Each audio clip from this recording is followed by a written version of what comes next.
தென்மேற்கு பருவமழை தொடங்கப் போகும் அற்புதமான மாதம் இந்த ஜூன் மாதம் ஆகும். வைகாசியும் ஆனியும் இணைந்த மாதம், கோவில்களில் திருவிழாக்கள் நிறைந்த மாதம். அப்பேற்பட்ட இந்த ஜூன் மாதத்தில் நடக்க இருக்கும் ஒரு சில கிரகங்களின் பெயர்ச்சிகள் மிக மிக முக்கியமானவையாக கருதப்படுகின்றன. ஒரே சமயத்தில் பல கிரகங்கள் அதிக பலம் பெற்று ஆட்சியாக அமரும் அமைப்பு இந்த ஜூன் மாத கிரக பெயர்ச்சியில் ஏற்படுகிறது. இந்த ஆண்டு ஜூன் மாதம் நடக்கும் பெயர்ச்சிகளில் மிக மிக முக்கியமான ஒன்று செவ்வாய் பெயர்ச்சியாகும்.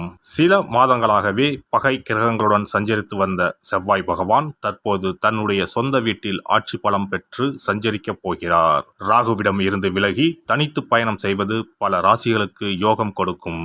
ஜூன் 1ஆம் தேதியே செவ்வாய் பகவான் மேச ராசிக்கு இடப்பெயர்ச்சி ஆகின்றார். சுக்கிர பகவான் ஜூன் மாதம் 12ஆம் தேதி மிதுன ராசிக்கு இடப்பெயர்ச்சி அடைகிறார். இது லட்சுமி நாராயண யோகத்தை ஏற்படுத்தும். சூரிய பகவான் ஜூன் 15ஆம் தேதி மிதுன ராசிக்கு பெயர்ச்சியாகிறார். இது ஆனி மாத பிறப்பை குறிக்கும். மிதுன ராசியில் பெயர்ச்சியடையும் புதன் பகவானால் 3 ராஜயோகங்கள் உண்டாகும். சனி பகவான் மாத இறுதியில், அதாவது ஜூன் மாதம் 30ஆம் தேதி வக்கர பெயர்ச்சி அடைகிறார். சனியின் பார்வையில் செவ்வாய், சனி மற்றும் செவ்வாய் ஆட்சி பலம் போன்றவைகளால் சில நெருக்கடிகளை உண்டாக்கும். குரு பகவானின் சுப பார்வை கன்னி ராசியில் இருக்கும் கேது பகவானின் மீது படுவதால் ஒவ்வொரு ராசிக்கும் குறிப்பிடத்தக்க மாற்றங்கள் ஏற்படும். இந்த கிரக பெயர்ச்சிகளின் காரணமாக மிதுன ராசியில் புதாதித்ய யோகம், சுக்கிராதித்ய யோகம், கஜலட்சுமி ராஜயோகமும் உருவாகிறது. இதன் காரணமாக சில ராசிக்காரர்களுக்கு அதிர்ஷ்டமும் பணவரவும் பதவி உயர்வும் தன வரவும் கிடைக்க வாய்ப்புள்ளது. இனி உங்கள் ராசிக்கான பலன் என்ன என்பதனை பற்றியும், அசுப பலன் ஏற்படுமாயின் ராசிக்காரர்கள் வழிபட வேண்டிய தெய்வம், மேற்கொள்ள வேண்டிய பரிகாரம் என்ன என்பதனை பற்றியும் காண்போம். மேசராசி அன்பர்களே, உங்கள் ராசிநாதன் செவ்வாய் பகவான். செவ்வாய் பகவான் உங்கள் சொந்த வீட்டிலேயே ஆட்சி பலத்துடன் இருக்கிறார். ராசிநாதன் நன்றாக இருப்பதனால் உங்களின் எண்ணங்கள் நிறைவேறும், ஆசைகள் நிறைவேறும், மனத்தெளிவு இருக்கும், குழப்பங்கள் இருக்காது. கடந்த காலங்களில் நிறைவேறாத அனைத்தும் இம்மாதம் நிறைவேறும். ராசிநாதன் செவ்வாய் வலிமையாக இருப்பதனால் கவலைகள் தீரும். தோல்வி என்பதே இம்மாதம் இருக்காது, வெற்றி மட்டுமே இருக்கும். கிடைக்கும் வாய்ப்பை சரியாக பயன்படுத்திக் கொள்ளுங்கள்.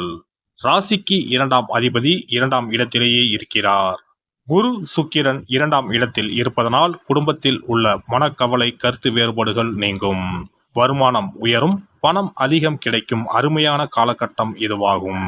வேலை இல்லாமல் தவிப்பவர்களுக்கு வேலை கிடைக்கும், பொருளாதார வளர்ச்சி மேம்படும். மே மாதத்தை ஒப்பிடும்போது இந்த ஜூன் மாதம் அற்புதமாக இருக்கும்.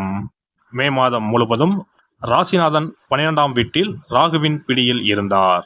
இதனால் உடல்நிலை பாதிப்பு, வேலை பறிபோவது, வீண் விரயங்கள் ஏற்பட்டு இருக்கும். கையில் பணம் இல்லாத சூழ்நிலை உண்டாகி இருக்கும். மன உளைச்சலில் இருந்திருப்பீர்கள். இவையெல்லாம் இம்மாதம் உடைபடும். மனம் நிம்மதி அடைவீர்கள். ராசிக்கு 6ஆம் இடத்தில் கேது பகவான் இருப்பதனால் அடைபடாத கடன் அனைத்தையும் படிப்படியாக அடைப்பீர்கள். நல்ல வேலை அமையும். பதவி உயர்வுக்கு காத்திருப்போருக்கு நல்ல பலன் கிடைக்கும். பணி இடமாற்றம் உண்டாகும். வெளியூர் வெளிநாடு சென்று பணிபுரிய விரும்புவோருக்கு நல்ல வேலை கிடைக்கும். ராசிக்கு 11ஆம் வீட்டில் லாபஸ்தானத்தில் சனி பகவான் இருப்பதனால் சொந்த தொழில் வியாபாரத்தில் வளர்ச்சி இருக்கும். லாபம் இரட்டிப்பாகும். முடங்கி கிடந்த தொழிலில் முன்னேற்றம் உண்டாகும். 12ஆம் வீட்டில் ராகு இருப்பதனால் வெளிநாடு பயணம் கண்டிப்பாக இருக்கும். வெளிநாட்டு வேலைக்கு விசாவுக்கு காத்திருப்போருக்கு இம்மாதம் கண்டிப்பாக கிடைக்கும். ஐடி மற்றும் தனியார் துறைகளில் பணிபுரிவோருக்கும் நல்ல காலகட்டம் இதுவாகும். ஜூன் மாதம் 12ஆம் தேதி சுக்கிர பகவான் உங்கள் ராசிக்கு 3ஆம் இடமான முயற்சி ஸ்தானத்திற்கு பெயர்ச்சியாகின்றார். புதன் வீடான நட்பு வீட்டிற்கு செல்வது நல்ல ஒரு அமைப்புதான். முயற்சிகள் அனைத்தும் வெற்றி தரும். ஜூன் மாதம் 15ஆம் தேதி ராசிக்கு 3ஆம் இடத்திற்கு சூரியன் பெயர்ச்சியாகிறார். இந்த மாதம் முற்பகுதியை பொறுத்தவரை அருமையாக இருக்கும். அரசாங்க வேலை கிடைக்கும். தந்தையால் பல உதவிகள் கிடைக்கும். அரசாங்கத்தால் பல சலுகைகள் கிடைக்க வாய்ப்புள்ளது. சென்ற மாதம் எதிர்பார்த்து நடக்காமல் இருந்த காரியங்கள் அனைத்தும் இம்மாதம் நடந்தேறும். இம்மாதம் 29ஆம் தேதி புதன் பகவான் உங்கள் ராசிக்கு 4ஆம் இடத்திற்கு வருகிறார். இதுவும் ஒரு நல்ல அமைப்புதான். இந்த மாதத்தை பொறுத்தவரை கிரகங்களின் ஆதரவு உங்களுக்கு முழுமையாக இருக்கின்றது. எனவே பாதகமான எதுவும் நடக்க வாய்ப்பில்லை. வாழ்வின் அடுத்த கட்டத்திற்கு செல்ல அருமையான காலகட்டம் இந்த ஜூன் மாதமாகும். சம்பாதிக்கக்கூடிய மாதம் இதுவாக அமையும். ராசி அதிபதி செவ்வாய் நன்றாக இருப்பதனால் உடல்நிலை நன்றாக இருக்கும். மனம் புத்துணர்ச்சியுடன் தெளிவாக செயல்படும். தீய எண்ணங்கள் உடைபடும். தெய்வீக சிந்தனை உண்டாகும். நீண்ட நாட்களுக்கு பிறகு நிம்மதியான உறக்கம் இருக்கும். உஷ்ணம் சம்பந்தப்பட்ட சிறு சிறு உபாதைகள் மட்டுமே வரலாம்.